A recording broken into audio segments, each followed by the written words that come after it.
If you're running a growing consumer brand, you've probably heard the term asset-based lending. But what does that really mean when you're scaling from 5 million to 50 million in revenue? This week, I sat down with Andrew Barone, Managing Director at Rosenthal and Rosenthal, one of the most established private lenders financing emerging and middle market consumer brands. Andrew and his team work across apparel, beauty, CPG, DTC, providing everything from receivables and inventory-backed ABLs to purchase order financing, helping brands unlock liquidity without giving up equity. In this episode, we unpack what founders misunderstand about debt and why it isn't a last resort, how today's retail environment forces brands to carry more inventory than ever, and how to finance it, a 101 on borrowing bases, advance rates, and how D2C heavy brands can still qualify, and the key difference between ABL, factoring, and revenue-based financing, and when each one of them might make sense. And then how Rosenthal helped brands like TrueWork, Slate Milk, and Somos scale sustainably. Welcome to In the Money, an exploration of whether you can still make money in DTC and CPG. We talk to some of the most interesting $5 million to $50 million founders, operators, investors, and acquirers in the space to ultimately answer the question, is DTC and CPG still a good business? Hope you'll enjoy the show. Andrew, so you would see hundreds of emerging brands each year at Rosenthal. What's the single biggest misunderstanding founders still have about asset-based lending? I think asset-based lending and just debt in general, sometimes for emerging brands that historically have been financed through primarily like equity capital, the biggest sign is they view it as a negative. I'm not really sure why, but that's for the earlier brands that are certainly equity backed. That's the biggest concern that they always have, like how people will view it. From an asset-based lending standpoint, no one even knows that we're involved on the customer side, whether you're, a direct-to-consumer business primarily or a wholesale business, because money does not come directly to us. Money will go into a blocked account in the client's name that ultimately will come to then pay our loan down. So we're totally in the background, unlike factoring where we're purchasing receivables and then we're going out to the customers to collect when money becomes due and cash is going to like a Rosenthal lockbox facility. ABL is definitely a much more unique product. And I think if anything, obviously, it helps with just companies in general struggling with cash flow, because consumer brands that we pretty much focus on financing here at Rosenthal, the balance sheet is basically receivables, inventory, cash, and it's usually always tied up in receivables and inventory. So we find that although we have brands that aren't equity backed at all and just sole owner proprietor businesses, we find we really like working with the sponsor side and they like working with us. Whether that be, an unexpected PO comes up and instead of having to go to the equity sponsor, ask for, short-term capital, or just capital in general to further dilute themselves as an owner, they can lean on their debt partner for that. And I think both the founders and the sponsor firms enjoy that, because it's a process for them to write the checks every time, with the different LPs that are involved on the sponsor side. And for us, it could be a conversation that is had on a Monday, and then on a Tuesday, we're full swing with funding. That's amazing that you can move that quickly. What is a typical kind of starting point for a brand? Is it, hey, they've raised money and this is where the balance sheet's going to look the healthiest, this is a time to engage? Or is it, like you said, hey, we received our first big PO, we're not sure we can finance the inventory? Like when do clients typically kick off?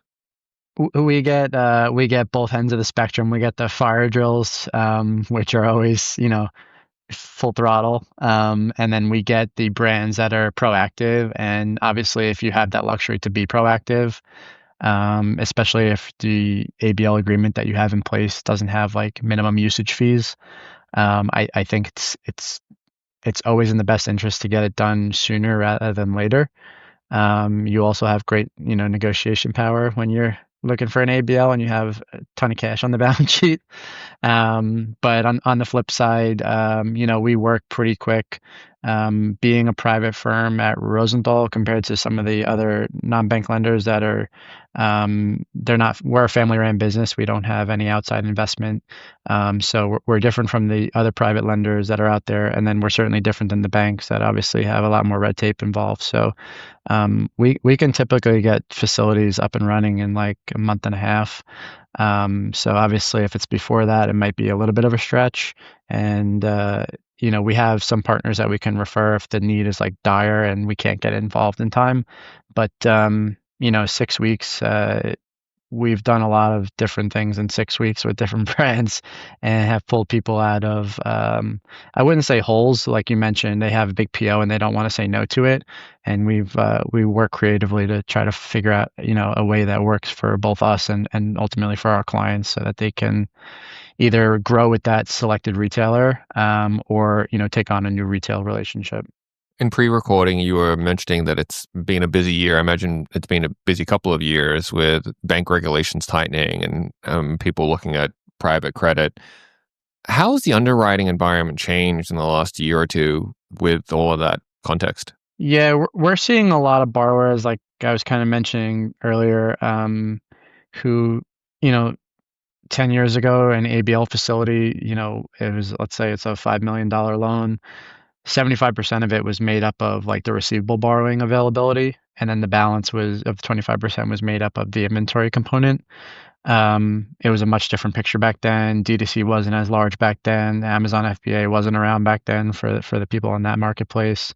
And retailers, traditionally would cut POs well in advance of the season, and it gave brands time to then finance that PO in a way that wasn't as cash flow intensive. And now we're seeing both from the rise of D2C and Amazon being a real marketplace and a real revenue driver for brands, which is really an inventory stock model. And then couple that with if they're in retail, uh, people in food and beverage are on replenishment programs, and then even hard good businesses, apparel, anything of that nature, especially if you're selling to like discount chains or even full price. A lot of the brands now or a lot of the retailers, I should say, are not cutting physical POs, and they're taking that inventory burden and they're putting it back onto their vendors, which are ultimately our clients. So we're seeing inventory. Although if you look at it in ways, inventory could be a little bit slower turning, but it's in a way, if they don't have the inventory on hand, they can't sell, and that ultimately affects the business from a profitability standpoint. So we're seeing a lot of our loan requests now that are looking to either lean into inventory further, or inventory might make up at certain times of the year for businesses that are omnichannel a larger portion of the overall loan in terms of how much financing is against the inventory versus the receivable. And then obviously we work with direct consumer only brands or very direct consumer heavy brands. And, in that component, inventory can make up 90 or 100% of the borrowing base. D2C founders, are you bleeding cash before your customers ever see your products? You spend months shipping items, your inventory sits idle, and your margins evaporate in logistics. What if you could slash your lead times and reclaim your cash flow? Meet Portless, the next-gen direct fulfillment platform built for high-growth e-commerce. They don't just store products, they ship directly from China and Vietnam to your customer's front door with a fully local delivery experience, skipping ports, cuttling handling, and making your inventory available for sale in days, not months. Portless offers up to 90% lower inventory lead times by removing middlemen and optimizing routes. A dramatic acceleration of cash flow because inventory is back on sale within 48 hours of manufacturing, reduced inventory risk because there's no need to overproject demand, and true global reach because you ship to 55 countries using domestic last-mile carriers. Now here's the promise. Switch to Portless and you're no longer paying for inefficiencies. Go to portless.com, get a free quote, and see how you can reinvent your supply chain. Don't let logistics throttle your brand's growth. Try Portless. Real speed, real savings, real scale. And just to click into one element there, you were saying an observation from market is in prior years, retailers might say, hey, we'll do maybe a larger initial PO and we'll take on that inventory risk. What I'm hearing is what you're seeing is Retailers are saying, hey, we're going to move to a more replen model, more POs, high frequency, but asking the brand to have the inventory in stock and the brand to own that inventory risk. Yeah, the times from when they get the PO versus their supply chain time, it doesn't work. So they already have to have, components of inventory, ready to be shipped out in their warehouse here, in the US or wherever they're shipping from. Versus it used to be, supply chain time for the brand was 2, 3 months, and they would get that order from that retailer like 4 months out. It was very seasonal driven. Again, that has changed. We still see that seasonality in the luxury fashion space on the retail side, who still kind of purchases by season. But for most of the other industries within consumer that we work with, it's very very inventory heavy type of model where you're just kind of expected to carry, and some brands offset that with having a D2C channel and trying to vamp that up as well, so that they're not constantly just sitting on a ton of inventory. And if that retailer doesn't come to fruition or places less orders throughout the season, they have another outlet for that inventory. Let's go through maybe a 101 on borrowing base and how an ABL thinks about it. So say it's a $10 million D2C heavy brand, let's call it 8 in D2C and then 2 into retail. Maybe it has at that size, call it $2 million in inventory just to make the math easy. Yeah, talk us through how an ABL would think about, borrowing base, advance rate, things like that. Yeah, we actually love D2C businesses and the way that we lend, and this, for the brands, they might have some feedback for how we lend and why we don't lend more. But we always lend against cost value of inventory versus the sales dollar. So it's different than the approach a lot of the revenue-based financing takes, in the way that they look at kind of liquidity. But we'll basically take a borrowing base. Our clients will report to us the inventory as of today. Obviously, reporting is critical because we need to kind of have like real-time info at any time. We try not to get ourselves in the position where we're working with brands that are doing things very manually, and sometimes at the start that can be the process, but ultimate goal is to kind of have real systems in place and inventory perpetuals, so that reporting can just be kind of click of button, both to make it easier on their side when they report to us, and then when we ask them for information, it's not a burden on them or taking up too much of their day. But we'll lend on inventory. We typically with brands that we start with anywhere from like 50 to 60, 65% against cost value of inventory. Sometimes we've gotten a little bit more aggressive on that. Other times we've pulled back just if inventory turnover is slow. On the more aggressive side, we're looking at obviously turnover. We're looking at gross margin. We're lending on cost value. So again, if a D2C brand has 50% margin, they $100 sale costs them $50, and we're lending, let's just say the lower end of 50%, we're lending $25 on a $100 sale. So by the time that sale gets done on the credit card merchant processing and we get the funds, we get $100 worth, and our loan's only 25. So we actually wind up sending back a credit balance to our clients of $75. So as you can imagine, the D2C loans turn a lot faster than our traditional retail loans, because on a traditional retail or wholesalers, we're lending on inventory maybe, and then that inventory is ultimately turning into a receivable that then has net 30, 60. If you're dealing with some of the Walmarts of the world, 90-day terms. So the turnover from when we lend to when we actually collect cash on the back end is significantly longer. So that's why we love D2C brands. That being said, a lot of our brands that we work with are very wholesale heavy too. So we're used to that kind of slower cash conversion cycle.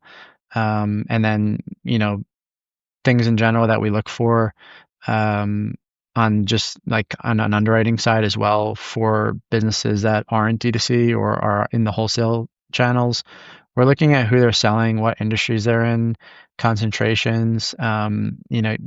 It's always best not to have all your eggs in one basket, but if you're a beauty brand and you're not selling Sephora or Ulta or some of the mass guys like Walmart, Target, if you're kind of into that space, there's a real issue. And also at the same time, if we're not willing to lend the full value against Sephora, receivable exposure that clients have, then we're not going to be great partners for them because Sephora might make up, 85% of their revenues for the year. Um, Ultimately, that customer concentration over time typically spreads and kind of they go into other retailers or they build a direct business. But those are kind of the things that we look for and what differentiates us from some of the other emerging brand financing firms that are out there. A lot of the banks won't lend if there's big customer concentrations.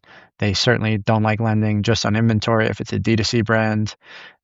So there's a lot of private lenders out there. We kind of only do consumer products, so we feel like we're pretty well equipped to do it, and we're not the only ones that do it, but we feel like we're pretty decent at it. Why do we love Numeral? Well, here's the good, the bad, the ugly. The good is that over 2,000 e-commerce store owners just like you use them for sales tax compliance, including brands like Graza, Ridge, Gruns, and 8 Sleep. The bad is that none of us got into this to spend a ton of time on sales tax and admin, which is why Numeral is able to help you in 5 minutes or less get full coverage, deal with registrations, ongoing filings, and compliance. It just all happens in the background. And the ugly is that not a lot of store owners know that sales tax is actually personally guaranteed. Said another way, that the states could end up coming after you personally if you're not on top of it. Even being a modest $5 million store owner, you could have Nexus in 20 to 30 states. Again, Numeral helps you stay compliant, and they even guarantee their work. That's why we love them. Go and check them out at numeralhq.com. You talked about there being kind of different credit products. Maybe we'll talk about that as well. Sure. Again, for this maybe $10 million D2C heavy business that's thinking about credit for the first time. Maybe they've dabbled with, a Shopify Capital, Wayflyer kind of within their dashboard, but taking a step back, ABL, factoring, revenue-based, there's still a little bit of kind of, whether you want to call it venture debt or high yield, Right. kind of with warrants, inventory financing. How should they think about the credit landscape? I think it really depends where they're at in their business. Obviously, the ABL is probably the cheapest cost of capital, but that doesn't always necessarily mean that it's the most liquid in terms of what clients will be able to borrow against. Especially given that D2C profile that we were mentioning, revenue-based financing, they're going to lend you based on your prior 3-month sales or expected 3-month sales. And that's going to be a lot different than lending against your inventory on hand at cost value because there's such a high margin involved. So for some of the brands that are relatively new, sometimes revenue base is the better way to go for the first couple of years until they've kind of hit that like $5 to $10 million range, where they're starting to build up a balance sheet. Maybe they are getting terms from suppliers where they're able to bring in more inventory on spec, and then as they're going to sell through, be able to pay for that inventory.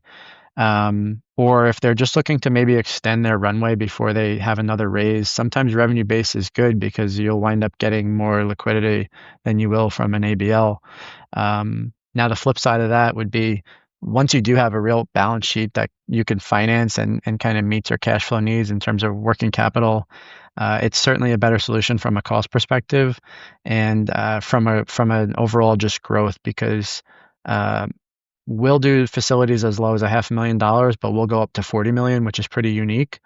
A lot of the revenue-based facilities are, going to be starting at like a couple 100,000, and they might tap out at, a couple million, 5 million. Some might be more. I think Wayflyer might do a little higher than 5 million, but from what we're seeing, like the way to scale, and obviously once you build your balance sheet, you want to have a more traditional product in place, whether that's an ABL, whether it's a factoring facility, because you're just still concerned about kind of the customer credit worthiness if you're more of a wholesale brand versus a D2C, and you want to mitigate that, receivable exposure from your balance sheet to the factors.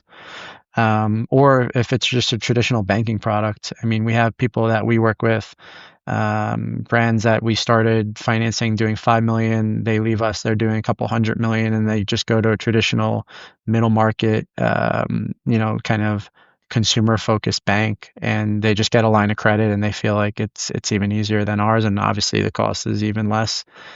So there's a variety of options. I'm seeing less venture debt out there these days, I feel like. But that was basically kind of just like underwriting the sponsor who's tied to the brand.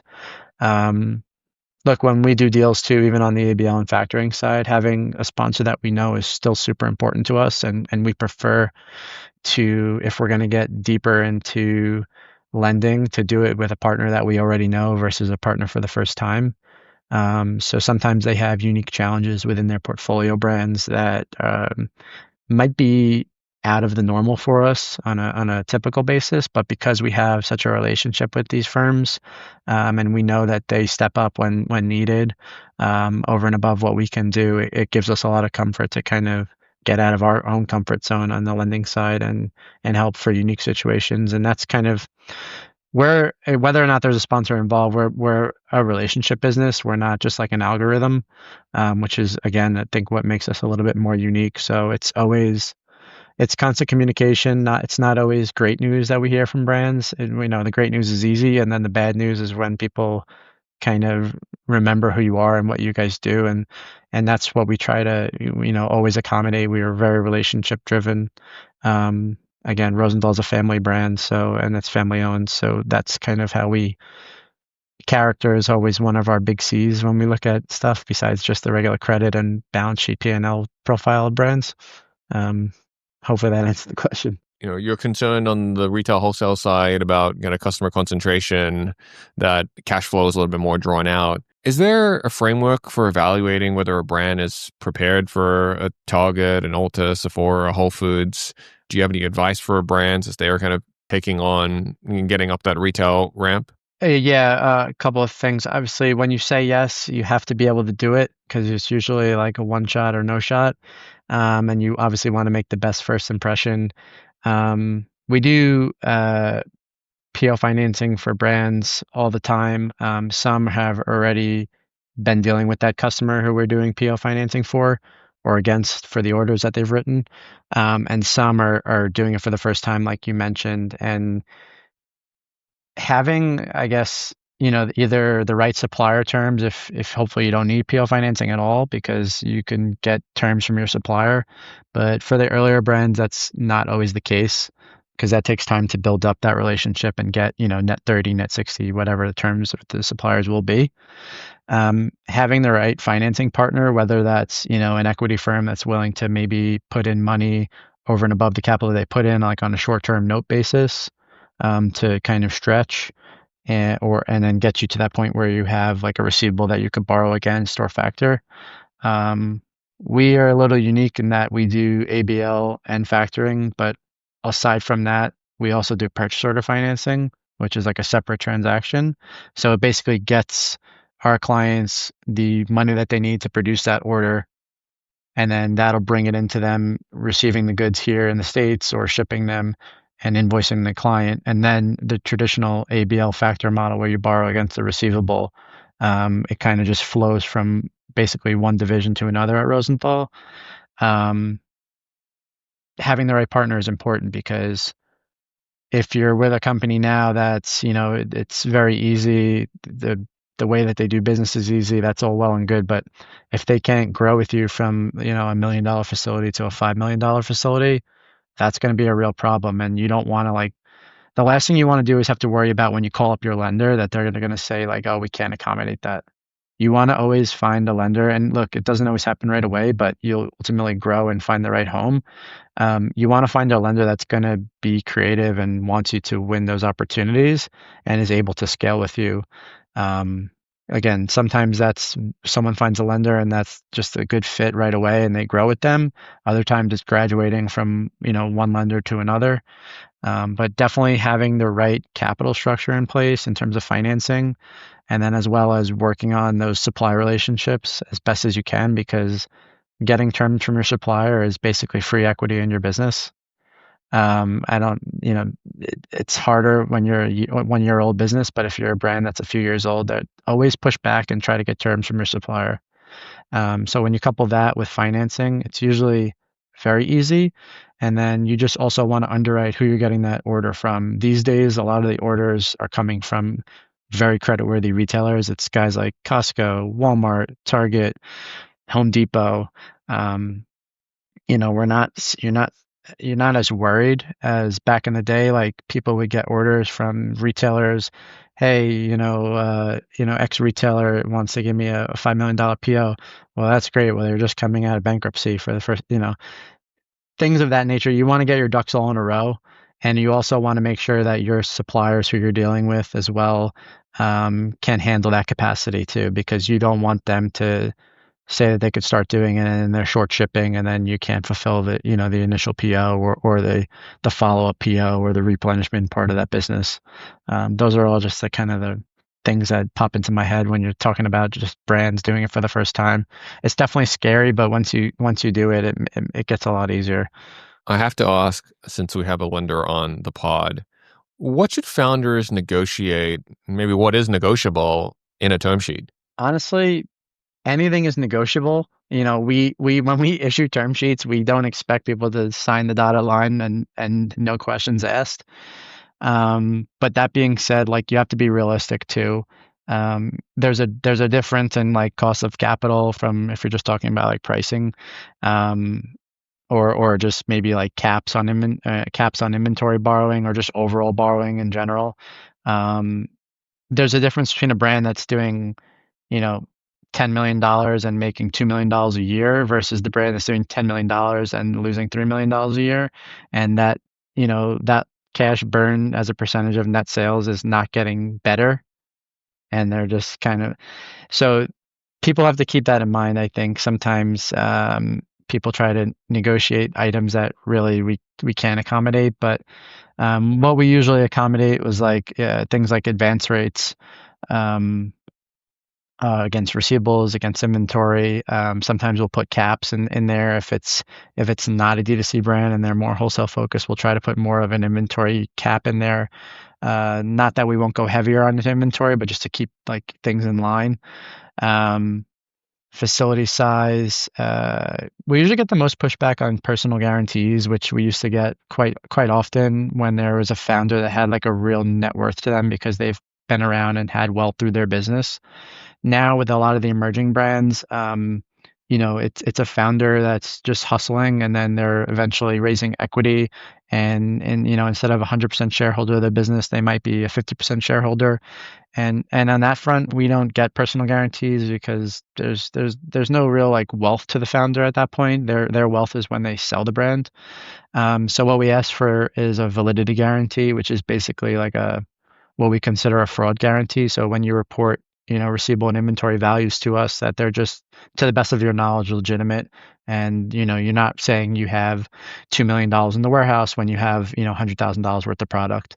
Obviously, like there's little month-end adjustments on inventory every month, but that's not something that we're really concerned of. It's just like the big outliers, where someone's trying to manipulate it just to get more cash in the business.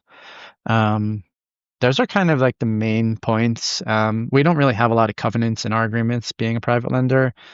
So we don't really have like ratios to follow. There's not too much kickback on the covenant side. I would say if there is lenders that are issuing term sheets with a lot of covenants, you definitely want to understand those because that could take your great facility that you think is an awesome facility to borrow against, and when you think you should otherwise have 2 million available, you might only have, 750,000 available because you're not hitting X, Y, and Z criteria. So that's just something to keep in mind. But we always say like on the first go around, whether you want to do it or have your attorneys do it, mark it up and we'll always consider it. But just, knowing where the brand is at that point in time, there's some factors that we can help with, and there's some that we're probably not going to budge on. That's a great breakdown. The following message is brought to you by Fulfill, a sponsor of the podcast. Every dollar sitting in slow-moving inventory is a dollar you can't use to scale. Most e-commerce brands have 30 to 40% of their working capital tied up in the wrong SKUs, and they don't even realize it. Fulfill.io changes that. It's an ARP built for Shopify brands that want full visibility into their inventory and cash flow. With Fulfill, you can see days of inventory on hand by SKU, forecast reorders based on actual sell-through, automate purchase orders, and thanks to native 3PL integrations, you'll know exactly what's sitting in your warehouse, not just what Shopify thinks you have. This is real-time inventory intelligence that helps you stop overstocking losers and start compounding cash in the right places. Brands like Grunz, Monos, Mujuri, and Caraway use Fulfill to free up hundreds of thousands in working capital. Don't let your inventory decisions kill your margin. Get clarity, get control at fulfill.io. Andrew, are there a couple of Rosenthal brands that the audience might know of as you view it? Are there any attributes that have led to their success specifically? Yeah, we have a few that are definitely like maybe well the first one I'll mention is an amazing brand. The general consumers might not know them because they're kind of focused in the workwear space. They're a digitally native brand called TrueWork. They're kind of like the new age Carhartt or the competitor against Carhartt, where they're taking, instead of like Carhartt's basic materials, they're taking like advanced technology materials and really making like quality products for outdoor tradesmen. That could be anyone from like an iron worker to like a telephone pole operator climbing up and down. Anyone in the outdoor trade really. And they're making, like technical fabrics in their products versus just like a cotton weave in certain things. They're really well known for their workwear pants, but just they kind of have a full suit right now of products, like whether that's hat, top, bottom. They're an amazing brand, and it's funny because like people think that they always have to just be in like the hot category at this time, but the real winners and the guys that really make the traction are in these categories that might be overlooked. Um, I won't get into details of like how large they are right now, but their revenue growth has been unbelievable. Um, some of that has been funded by some outside equity in combination with our facility, but that's one brand that I think is amazing. If you guys don't know them, to check them out. Yeah, awesome. Especially if anyone's doing any outdoor work on the weekends too, if you just want to look better. Um, what's another brand that we have? Another fast growing one is Slate Milk. Um, Again, I think they're, beside like clean ingredients, simple ingredients, there's not like, you don't look at the ingredients side. And really for all food and beverage brands these days, like if your ingredients have more than like 10 items, it's probably a no-no with the new consumer. My wife has like that scanning app, or just randomly scanning stuff in the store, and it's, one bag of chips is 100 out of 100, and the other bag is like 10 out of 100, and they give you all the reasons why. So I think Slate performs in that category. It's all ready to drink, so it's like consumer ease of just consuming it. You don't have to scoop protein. For those of you that don't know, Slate Milk is like a lactose-free protein beverage, ready to drink in the can. They've been crushing it as well. They're growing their footprint all over. They're probably at almost every grocery store right now, growing into quite a few big like national retailers as well outside of the grocery channel. Um, and then probably the last brand that folks know that's still ramping up right now is Somos. Somos Amigos, I think, is the website, but Mexican food business. Actually, the former founder of Kind Bar, he started this business with some of the executives that were with him at Kind. Once they sold that business for a pretty penny. So they have been growing their footprint really fast in the Whole Foods channel and those types of better for you grocer channels, where they have a variety of different Mexican products. But again, clean ingredients, simple packaging, easy to use, easy to cook. It's like they have beans in a bag that you can kind of make. There's quite a few other competitors to them, but their product's awesome. Those are like probably the top three in terms of just like overall like profile of growth year over year. Those are like some of our outliers. And then we have a handful of clients. I mean, we have over 500 clients between our factoring and asset-based lending divisions. So, and they're all in the consumer space. So it could be made up of many different categories. We do a lot in apparel, footwear, accessories. But for some reason, like that CPG space or the DTC space right now, for the right brands, they're just like skyrocketing, which is awesome to see. Yeah. No, amazing. Awesome shares. What's your biggest piece of advice for founders heading into 2026 in terms of capital planning? Kind of like what I alluded to before, like if you think that you might need some type of financing in June, Like have the conversations now. Don't wait till May, June timeframe. If you do wait till that timeframe, you might wind up getting, a lender or a product that maybe you don't really need, or it's just cost prohibitive, or just the cost will be, X amount more because you're getting that lender that's going to say they're going to underwrite you in like 24 hours. Um, yeah, always be ahead of the curve. And I don't know. I don't have the golden ball, but from the brand side, looking into the lending side, definitely, always be proactive so that you're not in that fire drill situation. It makes it easier. And like I said, the last thing brands want to worry about is their lender. They want to worry about their business and who they're going to sell and how they're going to get the product to them. Yeah, no, makes complete sense. Andrew, as we head towards a wrap here, is there anything that you're seeking from listeners, brands, operators, collaborators? Yeah, I always say, like, I always just like connecting with people in general. You're across the world and we've been very close over the years. I'm always just looking to connect with people, different brands. Obviously, if there's different service providers of like how we could collaborate. And it's not always like, hey, you should be financing with Rosenthal. It's, hey, I also have someone I know that's doing X, Y, and Z, and you should connect with them. So from my standpoint, just anyone that's looking for advice. Obviously, if you're looking for lending, we're here. But just talking shop. I'm always open to it. We're in New York, so if you find yourself in New York, I'm sure you'll give them in my contact through the podcast, or you can. And always feel free to reach out if you just want to talk shop. Amazing. Andrew, thanks so much for coming on and look forward to next time. Thank you so much.